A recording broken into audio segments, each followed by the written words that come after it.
Is there anywhere on earth perfect freedom, sorrow's dearth, selfless friendship, blameless birth? Cherish these, naught else has worth. Is there anywhere on earth perfect freedom, sorrow's dearth, selfless friendship, blameless birth? Cherish these, naught else has worth. Is there anywhere on earth perfect freedom, sorrow's dearth, selfless friendship, blameless birth? Cherish these, naught else has worth. Is there anywhere on earth perfect freedom, sorrow's dearth, selfless friendship, blameless birth? Cherish these, naught else has worth. Good morning. We'd like to welcome you to Sunday service and all of those watching on the internet. My name is Nayaswami Bharat, and this is Nayaswami Anandi. And I'd like to read from Rays of the One Light, commentaries on the Bhagavad Gita, and the Bible written by Swami Kriyananda based on the teachings of Master Paramahansa Yogananda. Our week's reading is Ego, Friend or Foe. Truth is one and eternal. Realize oneness with it in your deathless self within. The following commentary is based on the teachings of Paramahansa Yogananda. Jesus Christ begins his Beatitudes with the words, "Blessed are the poor in spirit, for theirs is the kingdom of heaven." To be poor in spirit in such a way as to merit the kingdom of heaven doesn't mean to be poor-spirited. Rather, it means to see oneself as owning nothing, since all belongs to God. For all is a manifestation of his consciousness. St. John of the Cross wrote, "If you would own everything, seek to own nothing. That which the ego relinquishes, offer it up to soul consciousness, is reclaimed forever in cosmic consciousness. Nothing is ever lost." Paramahansa Yogananda tells the story in the autobiography of a yogi of the levitating Saint Bhaduri Mahashaya. "Master," said a disciple of this saint once ardently, "you are wonderful. You have renounced riches and comforts to seek God and teach us wisdom." It was well known that Bhaduri Mahashaya had forsaken great family wealth in his early childhood when single-mindedly he entered the yogic path. "You are reversing the case," the saint's face held mild rebuke.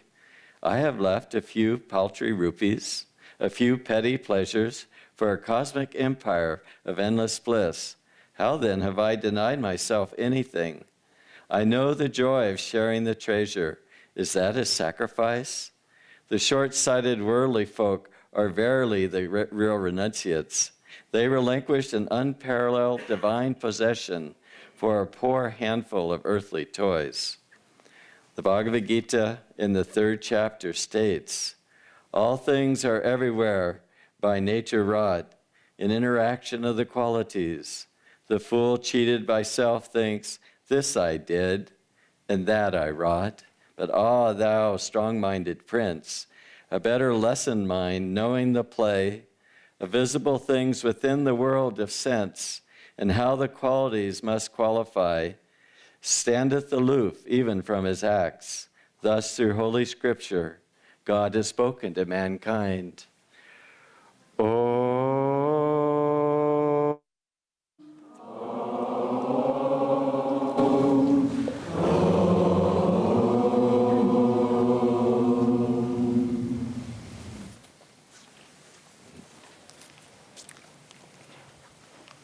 Well, good morning.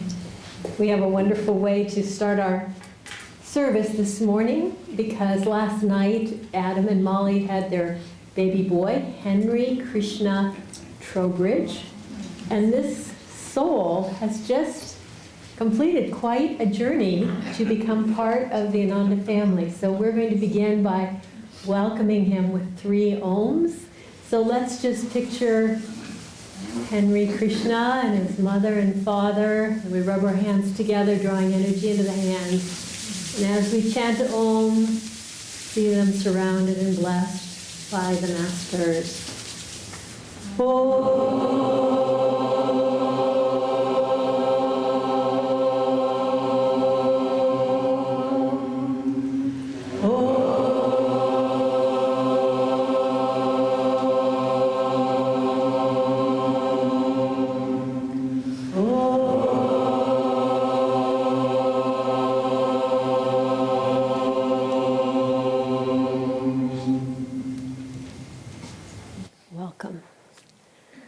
I really like his name, Henry Krishna Trowbridge. I think it sounds presidential, don't you? I think he'll become our first yogi president. So I'd like to begin by reading from Whispers from Eternity. It's a book of prayers and poems by Paramahansa Yogananda. And this particular reading, I believe we have actually heard relatively recently, but I just could not resist reading it. And it goes very well with our talk. It's called A Prayer, Received After a Great Test of God. In disease or in health, in success or in failure, in poverty or in prosperity, in joy or in sorrow, in disaster or in safety, in life or in death, I stand immutably, unalterably, unshakably loyal, devoted, and firmly loving Thee, my Heavenly Father, forever, forever, and forever.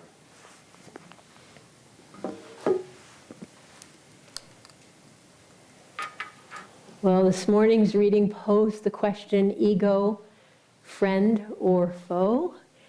We probably all have a few opinions on that subject, but the ego is our friend only when we come to the point of realizing that it's meant to be offered up to God, that we're meant to let go of the little confining qualities of the ego and discover who we really are. Yogananda defined the ego as the soul identified with the body. Now the soul is gigantic. The soul is eternal, immutable, and when it's identified with the body, it's put into a small little box which confines it. And so the purpose is simply that we have to grow beyond that. We have to release that little ego and discover who we really are in truth. If you take your thumb and you hold it up really, really close to your eye, all you can see is your thumb. And that's sort of the way it is with the ego. Someone said, the universe, the universe with one trifling exception is made up of others. And so that ego, which seems so very big to us, is really quite trifling in the scheme of things. A woman from Ananda, an Ananda member, went to see a spiritual healer. And this woman was dealing with some internal obstacles. She couldn't get past them. And she was asking this healer to help her. And this healer said to her, I see Yogananda's vibration surrounding you. I see him standing right in front of you saying, look at me. Isn't that a beautiful image, not just for this woman, but for all of us? Our ego has problems. All we can see is the ego. And the Guru, God, are standing right in front of us saying, I'm right here. I'm right here. You have to remember to look at me. So that is our journey. There's a very interesting story sort of image that I read about a man who was rowing his small boat across the river. And as he's rowing his boat, he sees another boat coming toward him. There's no one in that boat. And the boat looks like it's about to hit him, but even though this man has a very bad temper, he doesn't get upset. He just rows as hard as he can to get out of the way of that boat. But then as he moves onward, another boat is coming toward him. Now this boat has someone in it. And so the man begins to yell, "Stop, get out of my way, I'm coming through." And then the person does not seem to hear him. So then he starts to become yelling swear words at him, becoming very, very angry and really yelling at this man. And so, yet he was not at all angry when the boat was empty. And so the moral of this story is, if you're having troubles in your life and people are getting mad at you, empty your boat. In other words, it's the little self sitting in that boat that is causing the problems. So we need to empty that boat. And when I think about an empty boat, I have to say that Swami Kriyananda was the emptiest boat that I've ever met in this lifetime. He just went through life so calm, just seeing that everything was coming from God, and very at peace with everything and everything that people gave to him. In the early days of Ananda, there was a woman here who was actually very inspirational on a certain level. She was, I believe she's a great soul, and yet she had a very challenging way of being able to just smash her ego. When she was trying to be nice, somehow she was sort of an ego pulverizing person. And so most of us just kind of tried to stay away from her. But Swami appreciated all of her fine qualities and didn't mind working with her at all. And somebody said something to him about that, and he said, "Well, she has a difficult personality, so when I'm around her, I just don't have a personality." Okay. Bharat and I visited Swami in India in 2006, and the day before he had just done a television show. And he said that there were some people in the television audience, and this sounds like it goes counter to the story about the boat, but actually if you get your boat empty, there are also some people who don't really like that and will try to destroy you as well. So this was happening to him the day before the television interview. He said there were some people in the audience who really were trying to make me look bad, put me in a very bad light. It could have been quite a difficult situation, but I don't exist, so it wasn't a problem. Just be free inside, just let it go. We spend so much time defending. Isn't it strange? We defend our little ego, the thing that we're trying to get rid of. We're also defending it.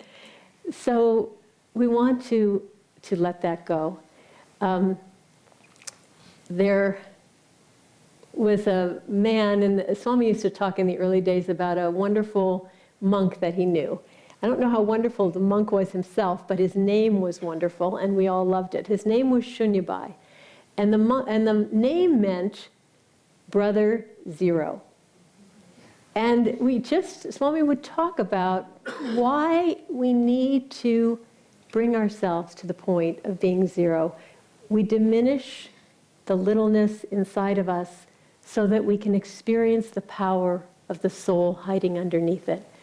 And there are times in life where life brings us to what you would call ground zero.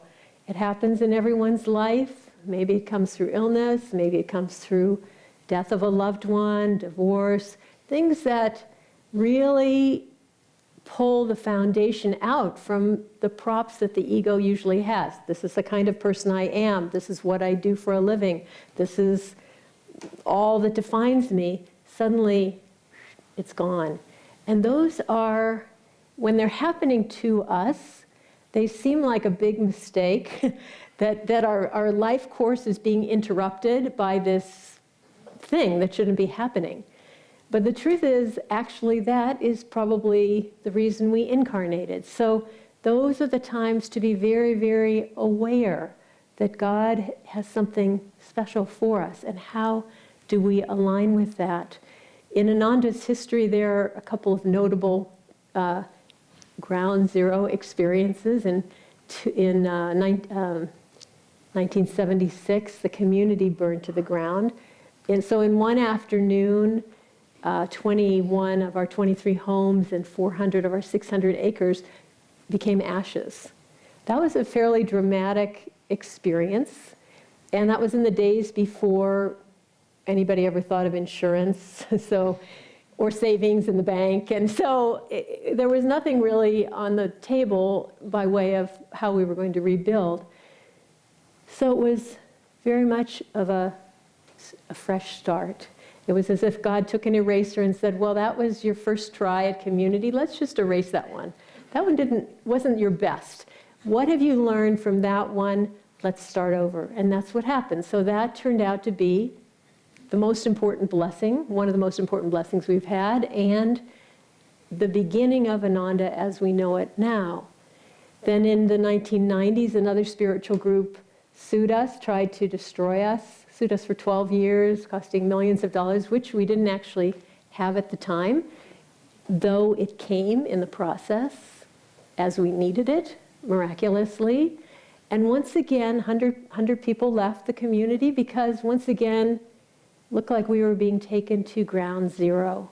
The community had to declare Chapter 11, which many companies never come out of. We ended up coming out of it. We ended up paying off all of our creditors. And the entire sort of outreach development of Ananda happened in a very, very dramatic way from that leveling experience. So in our lives, these leveling experiences do come around, and they're things that we need to really pay attention to and try to see their purpose. Because God doesn't send those things because we've been bad and He wants to punish us, but rather He wants to soften us. He wants to open us. He wants to make us more dependent on Him. There's a poem by Francis Thompson called The Hound of Heaven. And one of the parts of the poem, the Hound of Heaven is God. And God says to the person who's trying to run away from Him, He said, all these things I did take, not for thy harms, but just that thou mightest seek them in my arms. All that thy child's mistake fancies as lost, I have stored for thee at home. Rise, clasp my hand, and come. So we want to try to rise in these experiences. Now, if we want to get a primer on being free from the ego, I think the most condensed and useful thing we can read is the chapter in Autobiography of a Yogi called Years in My Master's Hermitage, where Yogananda describes his life with Sri Yukteswar. That chapter, I'm only going to talk about a little bit of it, but it's so full of many different angles on freedom from ego. One of the sweet ones, I'll just say, is at one point, Yogananda just writes about a scene he saw between Sri Yukteswar, his guru, and Sri Yukteswar's mother. Now, Sri Yukteswar, here on the altar, was what's called a Gyan avatar, an avatar of wisdom, very formidable yoga master. And he was not afraid of anyone. He just spoke his mind no matter what. He was very unbendable in his relationship to truth and how people should behave. But Yogananda said he saw a conversation between Sri Yukteswar and his mother. And Sri Yukteswar, wise as he was trying to convince his mother of something. And she just said, nay, nay, my son, your wise words are not for me. I am not your disciple. You can go away now. and here was this towering saint that Yogananda called the Lion of Bengal. And he said it was so dear to see how respectful he was, how humble he was before his mother. He just, without another word, he just quietly backed away. Her word was law, and he honored it. So to be great does not mean to be blustering and full of yourself, but beneath whatever you have to do is this emptiness. Like the reading Bharat said, that we have to become poor, we have to give up all those self-definitions, and then we find the power within us. So in this relationship between Yogananda and Sri Yukteswar, it's interesting because they were both avatars, which means that they were both free of ego, free of karma. And yet Yogananda plays the role of every disciple in this book, in his autobiography. I was thinking that he could have written an autobiography that described all of his visions, all of his ecstasies, all of the divine guidance throughout his life, and that would be all it needed to say. And that would be a wonderful book.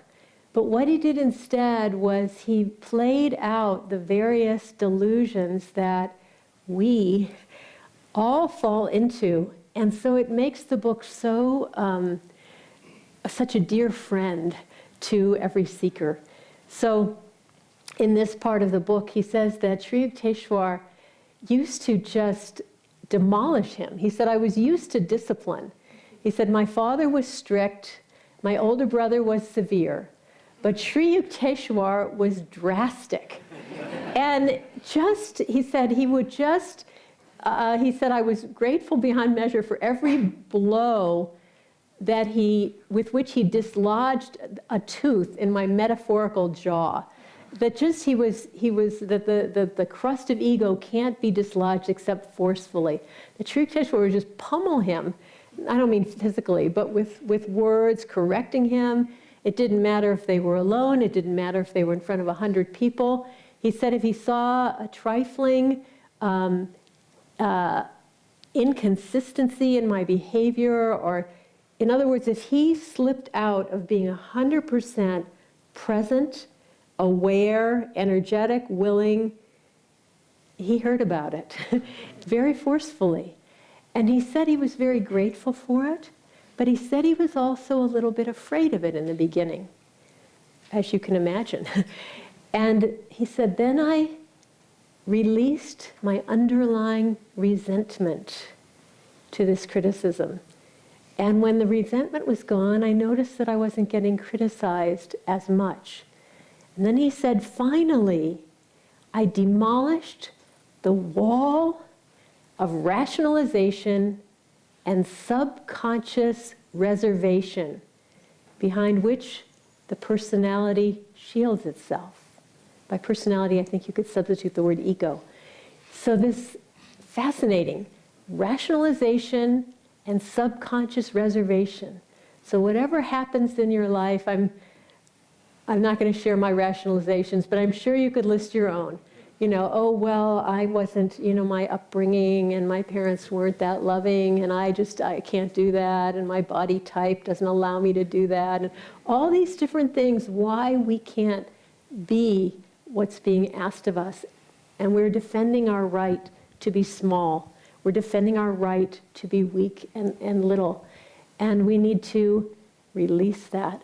So what Yogananda said is eventually he demolished every wall of rationalization, every subconscious reservation where he didn't even know he had it, but dragging his feet to change. And when he did that, what happened was an effortless harmony with his guru. So each of us has our journey. We've each on how much we've decided that we even want to get rid of our egos is up to us. In the Mahabharata, as we know, one of the main characters, and he's one of the most inspiring characters, is Bhishma. Bhishma represents the ego, and he is the grandfather of all of the qualities, the good qualities and the bad qualities. And he is the general in the battle between light and darkness. In the end, though he's the grandfather to all the qualities, he fights on the side of the qualities that limit us. So Bhishma is he's a warrior that no one can destroy. And finally, at a certain point, he's struck by so many arrows. He has so many arrows coming out of his back that he's actually lying on a bed of arrows. He's just lying there. And he's giving teachings. He's sharing with his, all of his grandchildren, all the wisdom that he knows. And he just can't be killed because it's up to him. We can only offer the ego. It can never be taken away from us. So if you're listening to this and thinking, oh God, I don't want to get rid of my ego. I like being me. Don't worry. There's no chance of it happening. It's only when we want to release it. And so we have that option, and we have to work ourselves into that mode. And we can't just actually think our way into it. It's nice to say, yes, I want to demolish those walls of subconscious rationalization and all those reservations and whatnot, but it's not going to work that way.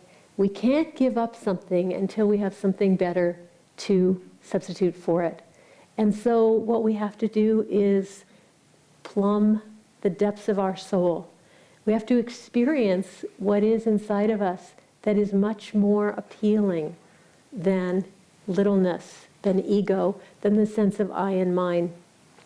And that we do through meditation is one of the ways. One of the ways. We meditate so that we can become still, so that we can quiet our thoughts, quiet our opinions, and discover what's inside of there. But interestingly, Swami said something that's very well worth thinking about. He said, if you want to meditate for greater realization, you're going to fall into the pit of delusion. In other words, if you say, I want to meditate so I can be greater, so I can be more, right away we're walking ourselves up to the edge of thinking about ourselves. So he said what we have to do is when we meditate, put aside the thought of self. Feel like you're not the meditator. God's joy is seeking itself through you. God's love, God's calmness is seeking itself through you. You're not the doer. And we learn in Hong Sa, you're just the observer. It's happening. You want to observe with your full attention.